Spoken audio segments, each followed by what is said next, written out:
In a new report looking at the second half of the current year, Vetiva Capital has titled its outlook, Sailing Against Sustained Headwinds.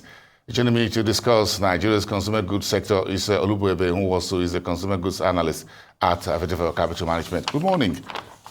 Good morning. Great to have you here. Thank you. Walk me through the macroeconomic headwinds, if you try to just summarize it as we speak right now. Where are we? Okay, so thank you once again for having me here this morning. So what we've seen in the past 6 months of the year, which was a flow through from what we saw in 2023, we saw two major macroeconomic challenges currently facing the consumer goods sector and the broader manufacturing sector.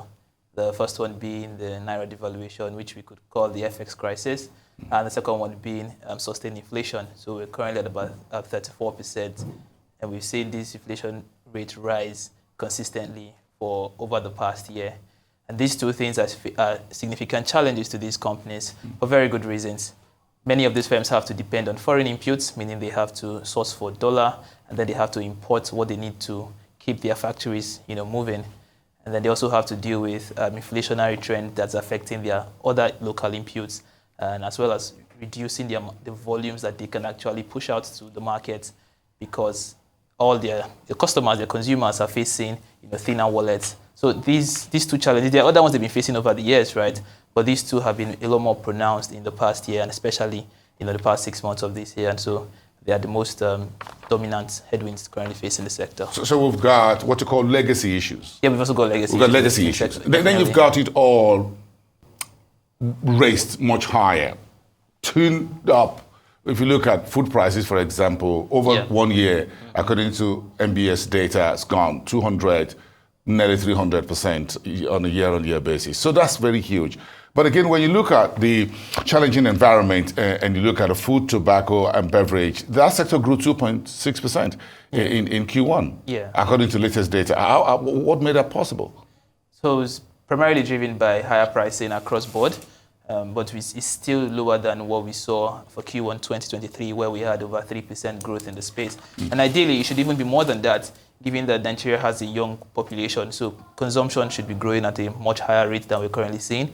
But still, this mild growth that we saw was largely driven by higher pricing. And like you rightly said, across your food products, processed food products that you also have in the markets have way higher prices this year than they had at the same time last year.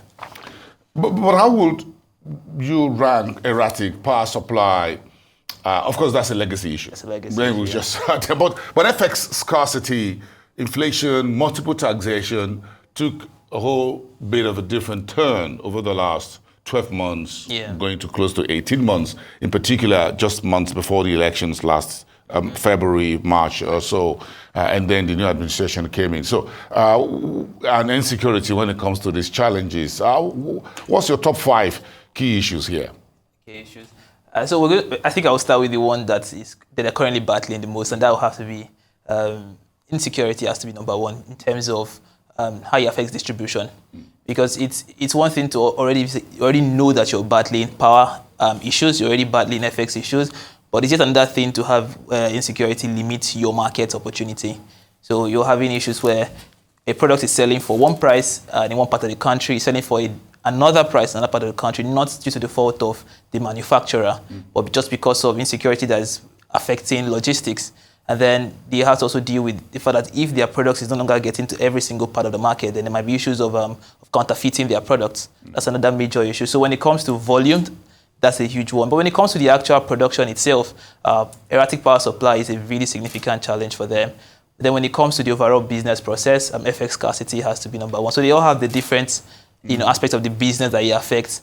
But I would still rank it as insecurity, then followed by FX scarcity, then, of course, erratic power supply. The electricity issue, again, when you look at, the electricity is erratic. We've seen what you call the electricity rates be tuned up, whether it was band A, band B, whatever band it was. Then, of course, you've got the FX, because you've got to make plans for alternative forms of so the cost of generators, if you've got to use it, it's gone up. Then you got the inputs into the generator, fuel, oil, whatever, associated costs with FX. Those things also took a downturn. So even the cost of electricity or power seem to have tripled because other elements seem to have come in. But let's go down a little bit to the marketplace and look at the cost of borrowings, the interest rates being fine-tuned almost at every monetary policy meeting over the last few years. And then you've got the whole issue. So what do you think with the headline interest rate? 50 basis points on Tuesday, 26.75 is the headline figure. Now you got the asymmetric corridor adjusted, tighter to 500, plus 500, minus 100. So how would this impact the consumer goods sector that needs cash, that needs credit?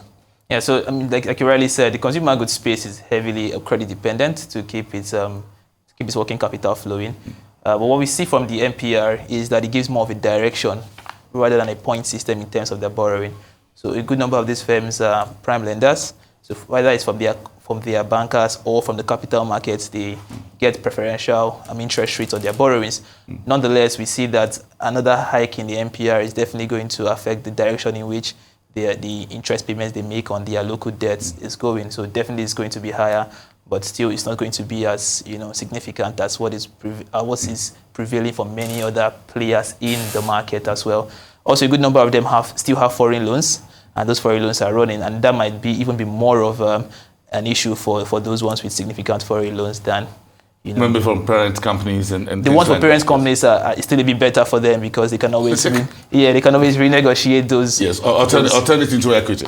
We've seen a few of that. Yes, we like Cadbury, for example. Yeah, we also captured that in our reports. Yeah, that we've seen that happen, and we even expected it to happen, prior to when we saw the announcement, because it made a lot of sense for that to actually happen. Yeah. And knowing fully well that someone having balance sheet challenges and they had to fix that pretty quick. So converting the outstanding loans to equity gives the company breathing space to focus more on actual production, than thinking of how to repay that debt in the short term. Look, I'm a consumer and I love my cup of tea or coffee, whatever it is. So now it comes to pricing. So this has gone up for me.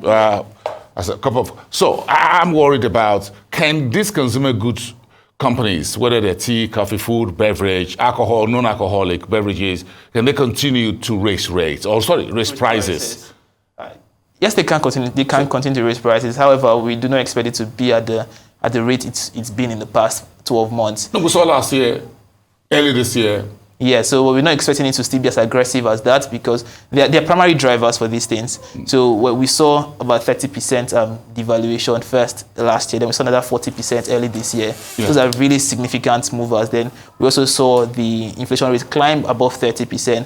However, we're looking at these macro issues sort of stabilizing the remaining part of the year. So if that happens as we expect, then the flow-through effect on pricing would also be milder than it's been in the past 6 months or a year. So what do you think consumers will do? What are you learning on the market in terms of how consumers with shrinking disposable incomes are reacting?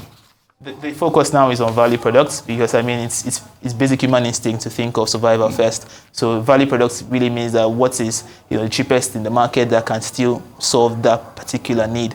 So a little bit of moving towards quantity? Yes, over quality. Over that, yes. So people are easily switching brands, which can be a concern for certain companies where people can easily switch brands. People are looking for probably bulk buying where they have the cash for it because it might be a cheaper option overall for them. Bulk buy? That's for folks like you with deep pockets. So, I guess families these days just go on retail. So what we've also seen happen is that not just that people come together, so that also happens. Where it makes sense for people to bulk buy and one person can't buy in bulk, then friends partner, colleagues partner, and then they distribute it amongst themselves. That's beginning to happen in offices? Yes, that's also happening. A bag of rice and everyone just share it out? Yes, things like that are also happening. Survival instincts. Okay, so 2 questions for you. Is shrinkflation likely to continue? Is it sustainable? A part, B part? It's short term, it is sustainable. It is sustainable. Businesses are expected to continue to deploy that strategy to also preserve their own margins and also, of course, give some breathing space to their own shareholders. Consumer goods, when we talk about companies exiting Nigeria, whether they're multinationals or whatever, looks like the consumer goods seem to be the first to go the exit though. So why is that so? Well, it may not necessarily be that they are the first to go through the exit door, but they are of significant size. So when they make an exit, it's very much notable that this company that's been here for so many years is now making an exit. And again, why they may not actually be the first is because it's typically a defensive industry, because there's a level of inelasticity to the demand, because people must eat, people must consume these things. However, what we've seen is that companies that have a much more global outlook tend to get to the door faster. This is because they still have to report to their foreign parent company, who have to also do the math to know if it is in line with their own investment strategy to keep their investments in an emerging market like Nigeria. Yes, but however, if it's a much more localized firm with a much more localized supply chain, then they're likely to, weather the storm, because they are able to think around how to keep. So if you look in the consumer goods space, you have, for example, the Boa Foods, for example, which is 100% local. Yes. Vis-a-vis its contemporaries in the same sector, for example. So you think there's a little bit of advantage? There's a little bit of advantage there. You're reporting your books strictly in Naira, and you also have some sort of local networks, local advantages that you can. And you also have there's also the part of you're Nigerian, you've invested in Nigeria, you live in Nigeria, so there's a much more home advantage. That's what you guys in football call it. Maybe home advantage. Maybe home advantage in some sense, but not always the case. It must also be the case that you are much more invested in that place, because that is where your company really is. So your first strategy is to think, how can I still eke a profit here? And so that's going to make you still think here. That's what we're also seeing in the markets currently. Yeah, because everyone is around the table here. You're not reporting to anyone abroad. But then, speaking of companies, you reviewed some publicly traded consumer goods on the exchange. So how will these stocks perform looking at the rest of the year? We're getting to that season. Yes. It's July, but again, it's not so far from here. Once we finish the third quarter, we're in that season. Very well, very well. So what we're expecting is, we like I said, rightly said, the public goods, the publicly listed companies, and many of these have solid brand names that helps their stocks stay defensive. So we have taken a much more of a hold position for many of the coverage firms, because we see that they're currently facing a short-term challenge, but we think based on the long term, their strategy, their capital, their brand name, their management, and all of these things are still solidly in place. And so we expect that once these macro issues roll over, then we expect them to go back to the growth that they've been having prior. All right, we'll be staying in touch with you folks in terms of your analysis for the consumer goods sector. Thank you so much, Oluebube Nwosu. Thank you for having me. We appreciate that from Vetiva Capital Management this morning on Global Business Report.